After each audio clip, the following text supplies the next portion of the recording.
Anigu waxaan ahaa gabar guri joogta ah, waxaana iga tegay sanado badan. Inta aan jirana weli nin imuusa soo doonan.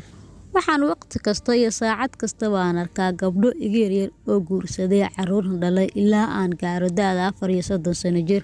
Maalin maalmaha ka mid ah ayaa waxa ay soo doontay wiil ka mid ah reerkaan ka dhashay. Wiilku waxa uu iga weynaa 2 sano.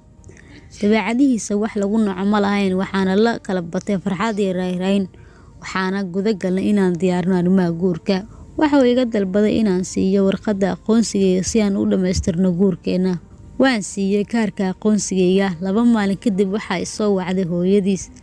Waxayna iga dalbatay in aan kulanno aniga iyo iyada waqtiga ugu macquulsan. Waan is aragnay. Intaas kadibna waxa ay weydiisay marhum baa taariikhda dhalashada ee ku qoran aqoonsigaaga. Waxaan ugu jawaabay haa. Intaas kadib waxa ay igu tiri waxaad u dhowdahay 40 sano jir.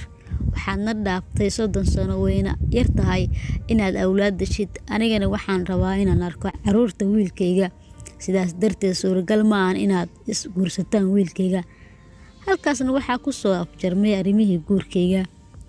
Waxa ay soo martay 6 bilood oo rafaad, walwal, calool xumo iyo niyad xambaarsan. Waxaan go'aansaday inaan soo cumreyso si aan isaga soo dhaqo murugadii haysay.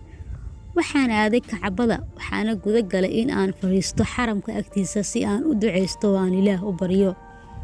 Khayr iyo farxadna uu Ilaahay ii waafajiyo. Markii aan ducada iyo salaada dhameystay, waxaa dhagayga ku soo dhacay cod qurux badan oo ah hooyo si raaxo iyo naxariis leh ku akhrisanayso Ilaah weeyaan hadalkiisa ee Qur'aanka Kariimka iyadoo ku celcelinaysa aayada وكان فضل الله عليك عظيما.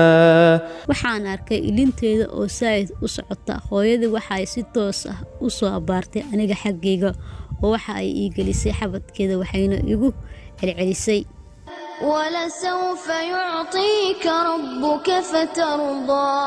Ilaah ayaan ku dhaartay. Waxaan u maleynayay inay tahay maalintii igu horeysay aan maqlo codkaas naxariista badan. Waxaa dhammaaday ama soo gabagaboobay gudashadeedii cumrada. Waxaana ku soo laabtay guriga oo waxa ay diyaaraddiina siday soo caga dhigatay garoonka diyaaradaha. Intaas kadib waan ka degay. Waxa aan u soo baxay bannaanka. Saaxiibtay iyo ninkeeda oo fadhiyo qaybta dadka lagu sugo ayaan u imid. Waan salaamay. Waxa ayna sugayeen ninkeeda walaalkiis. Markiiba waxaa yimid wiilkii ay sugayeen. Waan salaamay kadibna waan isaga tagay. Waxa ila socday aabbahay. Markii aan guriga tagay oo aan dharkii safarka iska badalay ayaa waxa ay soo wacday saaxiibtay. Waxayna ii sheegtay dumaashigeeda inuu i jeclaado oo iga helay una rabo inuu i soo doonto.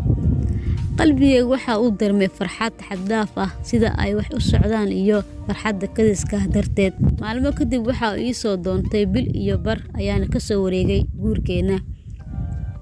qalbigayga farxad lama soo koobi karo. Noloshaydana qoysnimo waa ay dhameystiran tahay.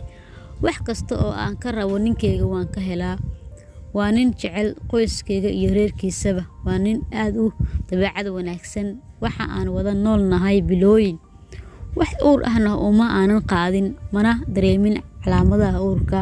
Waxa ila soo daristay oo aan dareemay cabsi sababtoo ah waan dhaafay 38 sano. Waxaan ka dalbaday ninkeyga inaan maro baaritaan aniga oo ka baqaya inaan wax dhali waayo. Intaas kadib waxaan u tagay oo aan aaday qof dumar ah oo weyn. Waxa ay igu sameysay baaritaan kadibna waxa ay igu tiri waxaad leedahay uur. Anigu waan ku faracay hadalkeeda kumana degdegin inaan ogaado waxa uu yahay cunuga caloosheeda ku jira. Gabar ama wiil oo maanan sameynba waayo wax kasta oo Ilaahay siiyay waan ku faraxsanahay. Waxa la gaaray waqtigii aan dhali lahaa. Markii aan dhalay kadib waxa ii soo galay reerka ninkeyga oo isagu horjoogo iyo reerkeena oo wada dhan oo qoslaya. Waxaana weydiiyay oo ku iri maxaan dhalay. Hal cod oo midaysan ayay igu wada dhaheen wiil iyo gabar. Intaas kadib waxaa bilaabatay in ay iga timaatay ilin farxadeed oo dhaqday dhammaan wajigeyga. Waxaan xasuustay hooyadii joogta xaramka oo ku celcelinaysay ولسوف يعطيك ربك فترضى. Ilaah ayaan u mahad celiyay iga aqbalay ducadeyda ina siiyay wax aan ka badan wixii aan Ilaah weydiistay.